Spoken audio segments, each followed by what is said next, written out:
Need help? Teka! Paano yung mga baril nandito kami para tumulong?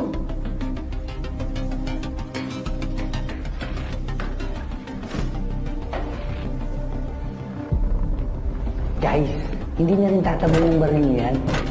Suot mo yung tacho. Kahit hanggang mo. Pero ikaw tatablang ka pa.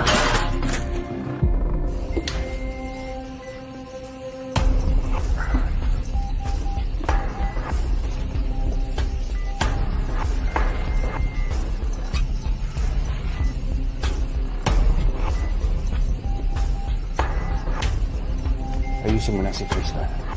Chairman. Dadali natin siya.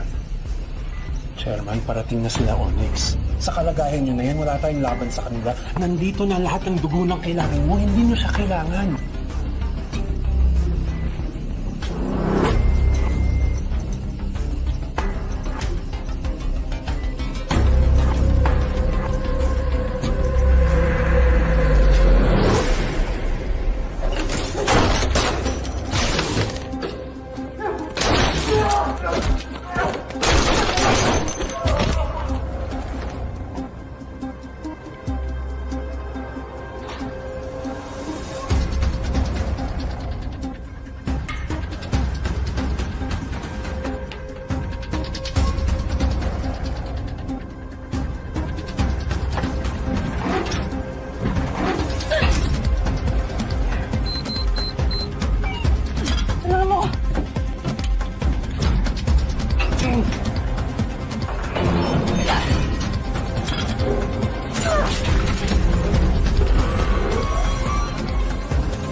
Takas dito. Jeff. Kailangan kong mabulin si Chairman. Ikaw mo na bahala. Ikaw mo na bahala, Crystal.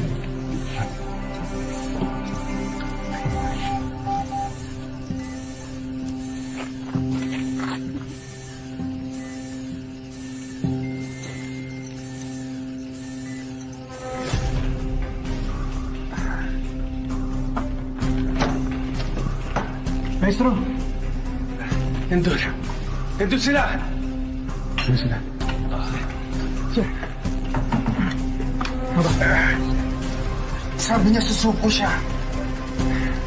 Pero gusto lang pala niya akong patayin.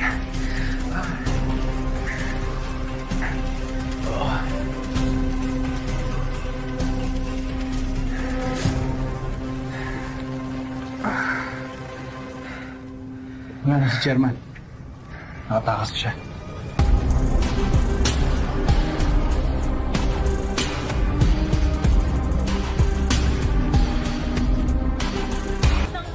Yung huli ko natatandaan, yung araw nung nabaril ako.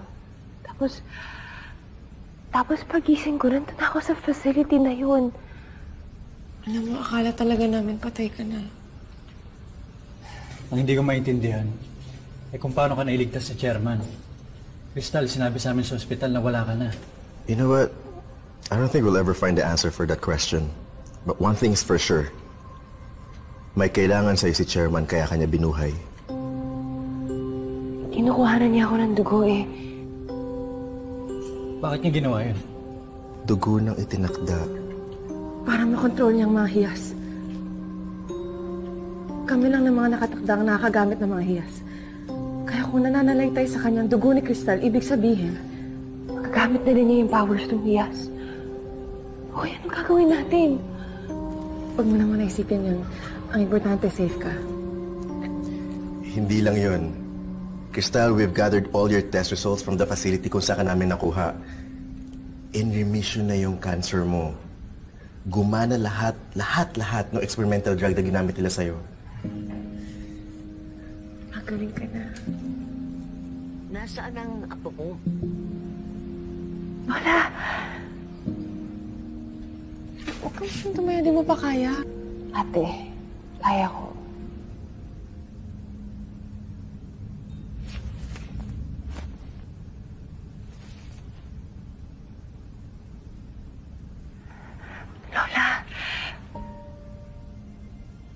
Lola, ako po to, si Crystal po ito. Buhay po ako. Crystal? Apo ko yun, di ba? Opo, Lola. Ako po ito. Buhay ako, Lola.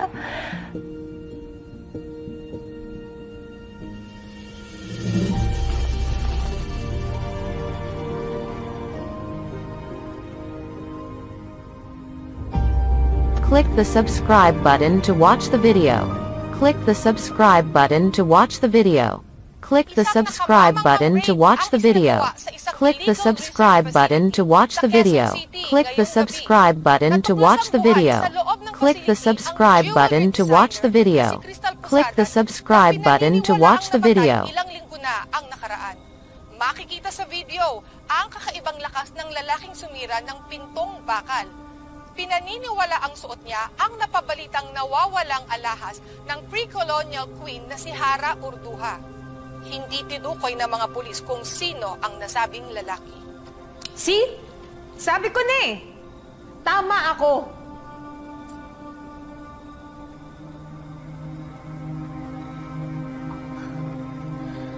Ang kapal naman ng mukha mo magpakita sa amin. Paano mo nagawa to? Ano, copy ka na nila?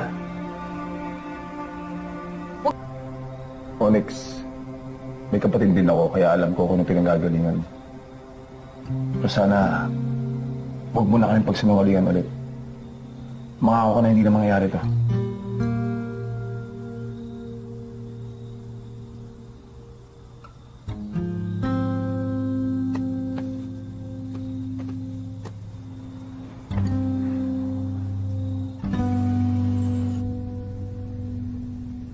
Ay, sus! Tinago mo. Siguro tinitignan mo yung mga selfies ko habang namiss mo ko, no? Ang saka. Tinago ko yan kasi gusto ko mabawasan yung tambak sa landfill. Okay. I miss you too. Halika, picture tayo. Lagi pa rin ang mabago ng apo nyo. Groovy pa rin, picture pa rin, selfie pa rin. Uy! Second life ko na to, masungit ka pa din. Kailangan push na lang push, di ba, Lola? Push lang. Ay! Wait lang. Sama mo na ito sa picture. Babalik ko na dito. Kasi sa'yo naman talaga ito. Ow! Sakit talaga nito.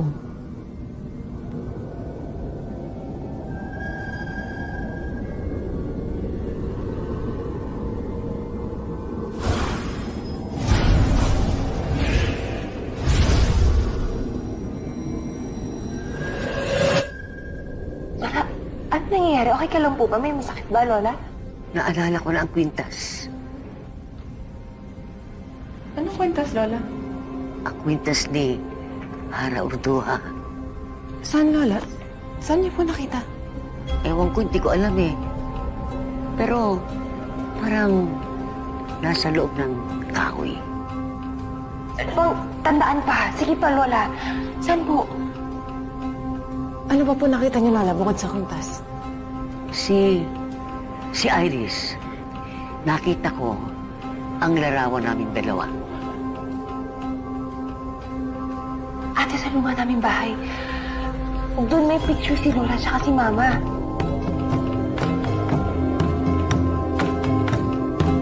Pakihandaan na yung kotse kasi may lead na kami kung nasaan yung kwentas. Sige, salamat.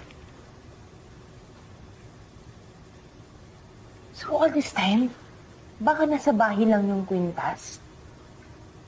Hindi eh. Dapat na-mention yun sa akin ni Lola nung hindi pa sobrang lalang yung sakit niya. Alam mo, baka sinabihan siya ni Mama na sabihin lang sa'yo pag tumunog na yung budyong. Pero nga nun, wait, sasama ako. Crystal, mahina ka pa. Okay, mas magandang kamustahin mo na lang si Onyx kung nahuli niya na si Chairman. Or pasunod ko siya sa'yo para ma-safe ka. Wow. Alam mo, wala pa kami sa ganong level. Medyo malala yung away namin nung inakala naming patay ka na. At least, bati na kayo. Hindi ganun kadali yun eh. Hindi ka talaga ako komportable sa kanya. Alam mo, mas mainam na i-check mo na lang si Lola kasi malamang gising pa yun. Hintay ka niya. Una na ako, ha? Bye.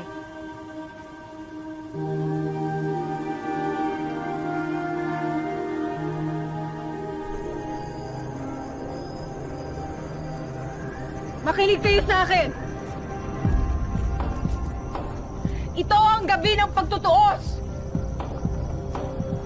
Ngayong gabi,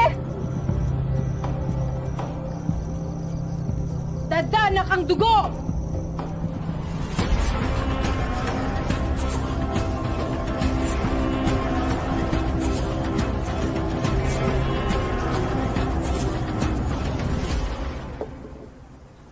Pasensya na pare, pinapunta pa kita dito. Gusto ko lang maging sigurado dahil pakiramdam ko may nagtitipid sa amin sa labas. Hindi rin kami sure kung may naka-wiretap sa phone namin. Mahirap magtiwala ngayon. Naintindihan ko pare. Wala yun.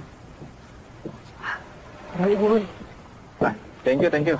Maraming salamat, ha? Wala yun. Tsaka, alam niyo naman parang anak ko na ang turing dyan kay Jem. Kahit ano makakatulong, masigurado ko lang na ligtas siya, gagawin ko. Sana lang, makatulong tong na-discover ko.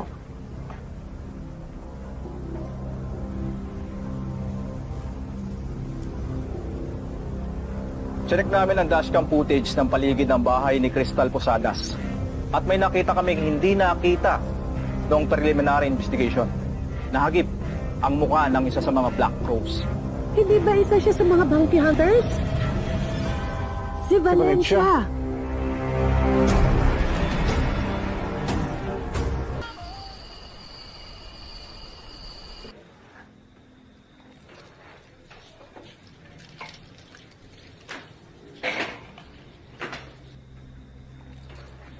Hanapin na natin.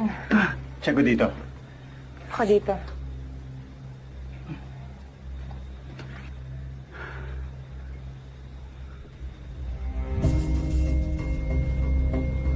Greg. Nakita ko to. Sabi kasi ni Lola sa akin kung saan ko makikita yung picture nila ni Mama, doon ko makikita yung hiyas. Saan nakalagay yan? Ito. Jen, subukan natin yan.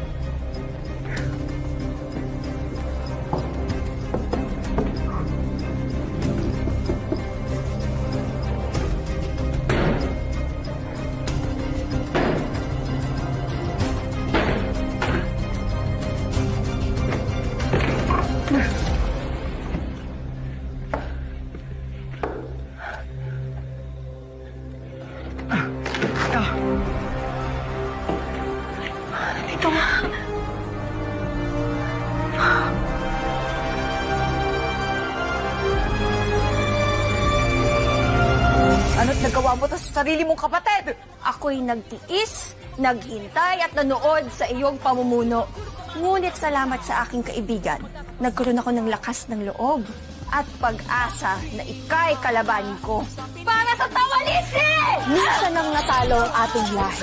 Huli na yun. Dahil ngayon, tayo na ang magtatagumpay. Ang lahi na natin ang magmamay-ari ng mga makapangyarihang hiyas. Ang lahi na natin ang papatay sa mga itinaktang tagapagmana ni Udtuwa. Sure ka na ba talaga na makahanap natin yung mga anklets kahit walang tulong kay Maestro? Oo naman. Kasi may ibang tutulong sa atin. Sino?